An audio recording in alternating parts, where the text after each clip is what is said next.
اردو خبر کے معزز دوستوں، میں ہوں ماجد ملک اور آپ تمام دیکھنے اور سننے والوں کو السلام علیکم۔ ناظرین گرامی، ہم نے پچھلی ویڈیو میں آپ کو امریکہ کے ایک بے گناہ قیدی روڈیل سینڈرز کی کہانی سنائی تھی۔ آج ہم آپ کو پاکستان کے ایک قیدی مظہر حسین کی کہانی سناتے ہیں۔ ناظرین گرامی، مظہر حسین اسلام آباد کی ٹھوک حیدر علی کا رہائشی تھا۔ یہ خوشحال شخص تھا، ذاتی گھر، زمین اور ٹرک کا مالک تھا۔ مظہر حسین کا 1997 میں کسی شخص سے جھگڑا ہو گیا۔ یہ جھگڑا ڈھوک حیدر علی کے دو خاندانوں میں تنازع کا باعث بن گیا۔ یہ دونوں فیملیز ایک دوسرے سے دور ہو گئیں۔ جھگڑے کے 8 ماہ بعد دوسرے خاندان کا ایک شخص محمد اسماعیل قتل ہو گیا۔ یہ اس شخص کا چچا تھا جس سے مظہر حسین کا جھگڑا ہوا تھا۔ مقتول کے بھائی منظور نے مظہر حسین کے خلاف FIR درج کرا دی۔ پولیس نے مظہر حسین کو گرفتار کر لیا۔ یہ بے گناہ تھا، لیکن پولیس نے اسے بے گناہ ماننے سے انکار کر دیا۔ چالان عدالت میں پیش ہوا، جھوٹے گواہوں نے گواہیاں دیں، پولیس نے غلط شواہد پیش کیے اور سیشن جج نے 21 اپریل 2004 کو مظہر حسین کو سزائے موت اور 3 لاکھ روپے جرمانے کی سزا سنا دی۔ مظہر حسین کی گرفتاری کے وقت اس کے 3 بچے تھے۔ خواجہ شہباز کی عمر 8 سال تھی، بیٹی ارم شہزادی 5 سال کی تھی اور سب سے چھوٹا بیٹا خواجہ زعفران 6 ماہ کا تھا۔ مظہر حسین کی اہلیہ اس وقت 26 برس کی جوان خاتون تھی۔ مظہر حسین کا والد زندہ تھا۔ وہ اپنے بے گناہ بیٹے کی فائل اٹھا کر کچہریوں میں مارا مارا پھرنے لگا۔ وہ بوڑھا آدمی تھا اور وہ یہ دھکے برداشت نہ کر سکا، چنانچہ وہ کچہریوں میں ایڑیاں رگڑ رگڑ کر انتقال کر گیا۔ والد کے مرنے کے بعد مظہر حسین کے تایا اور چچا نے پیروی شروع کی، لیکن وہ بھی یہ بوجھ زیادہ عرصے تک نہ اٹھا سکے، وہ بھی انتقال کر گئے۔ مظہر حسین کے والد، تایا اور چچا کے انتقال کے بعد خاندان 2 بڑے مسائل کا شکار ہو گیا۔ پہلا مسئلہ مقدمہ تھا۔ پاکستان کے وہ تمام لوگ مظہر حسین کی خاندان کی کیفیت اور صورتحال کا بخوبی اندازہ کر سکتے ہیں جو زندگی میں کبھی تھانے کچہری اور عدالتوں کے گورکھ دھندے میں پھنسے ہیں۔ ہمارا عدالتی نظام بیلنا ہے۔ یہ دروازے پر قدم رکھنے والے ہر شخص کا وہ حشر کرتا ہے جو بیلنا گنے کے ساتھ کرتا ہے۔ یہ مظلوموں کا پھوگ تک نچوڑ لیتا ہے۔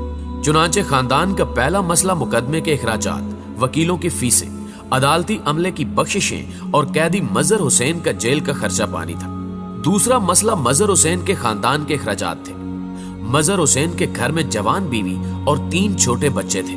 یہ اپنے اخراجات کیسے اور کہاں سے پورے کرتے تھے؟ یہ دونوں مسائل بوجھ تھے۔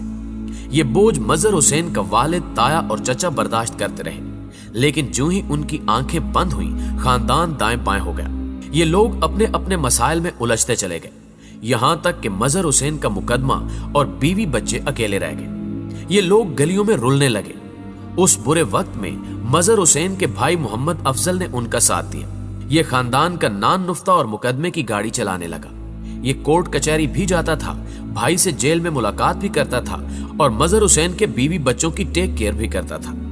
یہ بھائی 15 سال سسٹم کے برآمدوں میں مارا مارا پھرتا رہا۔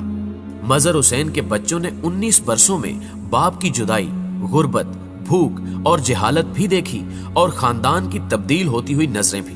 یہ بچے باپ کا سایہ سر پر نہ ہونے کی وجہ سے اسکول نہیں جا سکے، یہ کوئی کام دھندا بھی نہ سیکھ سکے۔ چنانچہ مظہر حسین کا بڑا بیٹا خواجہ شہباز کرین آپریٹر اور دوسرا بیٹا خواجہ زعفران ٹرک ڈرائیور بن گیا۔ بیٹی غیر شادی شدہ اور گھر میں بیٹھی ہے، جبکہ بیوی خاوند کا انتظار کرتے کرتے بوڑھی ہو گئی ہے۔ بیٹی ارم جس سے بھی ملتی ہے بس ایک ہی بات کرتی ہے کہ میرے ابو محرم کے مہینے میں گھر سے گئے تھے، ہم اس دن سے محرم گزار رہے ہیں، ہم نے 19 برسوں میں محرم کے علاوہ کوئی مہینہ نہیں دیکھا۔